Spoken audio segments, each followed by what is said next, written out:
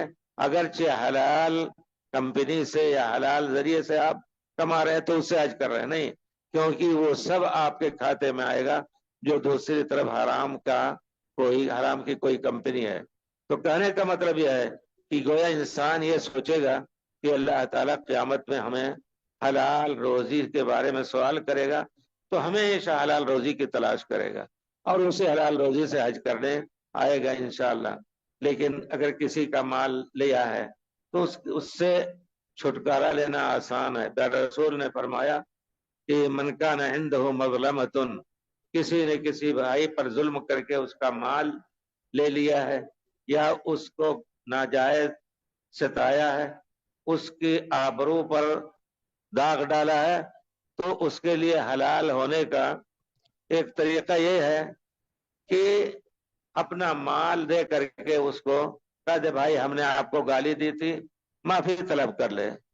فلیتحلل, پیارے رسول نے فرمایا من کان عنده مظلمۃ لاخیہ من مال او ارض, زبردستی کسی کا مال لے لیا تھا اور یا کسی کی آبرو پر حملہ کیا تھا, تو آج اگر اس کے پاس مال ہے تو اس مال کے ذریعے سے حلال کر لے اپنا یہ کام, جا کر کے کہے بھائی آپ کا مال ہم نے لے لیا تھا, معاف کر دیجیے, آپ کا مال ہے اس کو لے لیجیے. اسی طرح آپ کو ہم نے برا کہا تھا, آپ کے بیوی بچوں کو برا کہا تھا, اس پر بھی ہمیں معاف کر دیجیے. اس سے پہلے کی دینار اور درہم نہیں ہوگا, یعنی قیامت میں جب آئے گا تو وہاں دینار اور درہم نہیں ہوگا, جیسا کہ حدیث شریف میں ہے صرف لوگوں کی نیکیوں کو چھین کر کے مظلوم کو بدلا دیا جائے گا. پیارے رسول بیٹھے تھے اور لوگوں سے فرمایا آپ نے اتدرون من المفلس, جانتے ہو کہ مفلس کون شخص ہے؟ تو کہتے ہیں اللہ کے رسول المفلس فینا من لا درہم لہ ولا دینار, ہم جس کو مفلس جانتے ہیں اس کے پاس دینار اور درہم نہیں ہوتا ہے, کھانے پینے کی بھی تنگی اور ہر چیز کی. تو پیارے رسول نے فرمایا حقیقی مفلس ہوا ہے کہ جو قیامت کے دن آئے, صلاۃ بھی پڑھے ہے, حج بھی کیے, روزہ بھی رکھے, سب کچھ, لیکن اس نے ضرب ھذا وشتم ھذا واکل مال ھذا, اس کو مارا ہے ناجائز, اس کو ناجائز گالی دی ہے اور اس کا مال لیا ہوا ہے, اکل مال ھذا ویعطى ھذا من حسناتی وھذا من حسناتی, ہر ایک کو اس کی نیکیاں دے دی جائیں گی, 1000 نیکیاں ہوں وہ سب دے دی جائیں گی. اگر کچھ نیکی ہے اللہ کی رحمت شامل ہے اس کے ساتھ تو جنت میں جائے گا, ورنہ اگر نیکیاں ختم ہو جائیں گی تو ان کے گناہ ان کے اوپر ڈال کر کے اس کو جہنم میں ڈال دیا جائے گا. یہ سب چیزیں ایسی ہیں کہ جن کو ہمیں بہرحال سمجھنے کی کوشش کرنی چاہیے پوری زندگی کے لیے, اور ایک ایک قدم کے لیے. کہیں کسی کے خلاف ہم کوئی بات تو ناجائز نہیں کہہ رہے ہیں, اگر کہہ دیے ہیں تو معاف کریں. رواج ہے لوگوں کا کہ حج کرنے جب آتے ہیں تو معافی مانگتے ہیں سب سے, کہتے ہیں بھائی معاف کر دو. ہاں یقیناً آپ معاف کر رہے ہیں, وہ لوگ آپ معافی طلب کر رہے ہیں, وہ لوگ معاف کر رہے ہیں, معمولی معاملات ہیں. لیکن کچھ لوگ ایسے بھی ہیں کہ جو نہیں معاف کریں گے آپ کو, انہوں نے ناجائز آپ نے ستایا تو ان کو اپنا مال دے کر کے اور ان کو راضی کر کے ان سے معافی لے کر کے پھر حج کرنے آئے. کیونکہ لوگوں کا حق اگر ہمارے اوپر ہے تو اس حق کی بنا پر ہمیشہ جیسا کہ حدیث شریف میں ہے کہ اس کے گناہ میں اضافہ ہوتا رہتا ہے. تو کوشش سے ہونی چاہیے. حدیث شریف میں پیارے رسول نے فرمایا ہے اذا خرج الرجل حاجا، جب آدمی حج کی نیت سے نکلتا ہے اور وہ پاک خرچ پاک مال کے ذریعے سے نکلا ہے اور اپنا پیر رکھتا ہے سواری پر تو اور کہتا ہے لبیک اللہم لبیک، اے اللہ تعالیٰ میں تیرے ندائے حج پر میں حاضر ہوں، حج کرنے آ رہا ہوں، تو فرشتہ اللہ کی طرف سے پکار کر کے اس کو خوشخبری دیتا ہے لبیک و سعدیک، تم حاضر ہو، تمہاری یہ حاضری قبول ہے اور تم خوش بخت ہو. زادو کا حلال و راحلتو کا حلال، تمہارا کھانا پینا، تمہارا یہ توشہ جو لے کے آئے ہو، جو خرچ کر کے حج میں وہ حلال کا ہے، اور جو سواری جس سواری پر تم آئے ہو وہ سواری بھی حلال کی سواری ہے. تو حج کا مبرور غیر معذور، تمہارا حج اللہ تعالیٰ کی طرف سے قبول ہو گیا، اس میں گناہ نہیں ہوگا. غیر معذور وزر نہیں، تمام گناہ معاف ہو جائیں گے.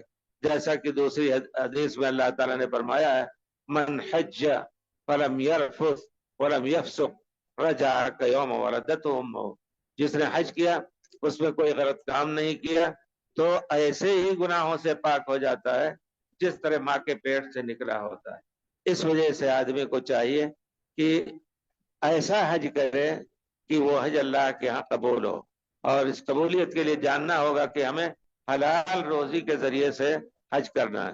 اور حلال روزی اگر حج کرنا ہے تو زندگی بھر ہمیں حلال ہی تلاش کر کے اور پھر کما کر کے زندگی بھر حلال ہی کھانا ہے، تاکہ ہمارا جسم جو حرام سے پرے اس سے محفوظ رہے انشاءاللہ.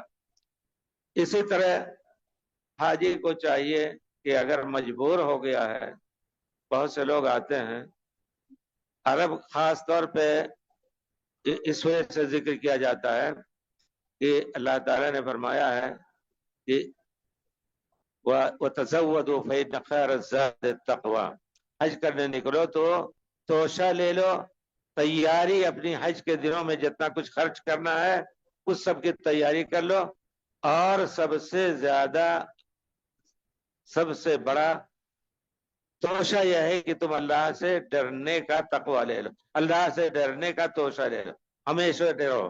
کچھ لوگوں نے کہا یہ تقویٰ کے معنی یمن کے لوگ جو تھے وہ حج کرنے آتے تھے، تیاری نہیں ہوتی تھی تو مانگ کر کے لوگوں سے زندگی گزارتے تھے. تو اللہ تعالیٰ نے ان کو مخاطب کر کے کہا کہ مانگنے سے بچنا سب سے بڑا یہ توشہ ہے.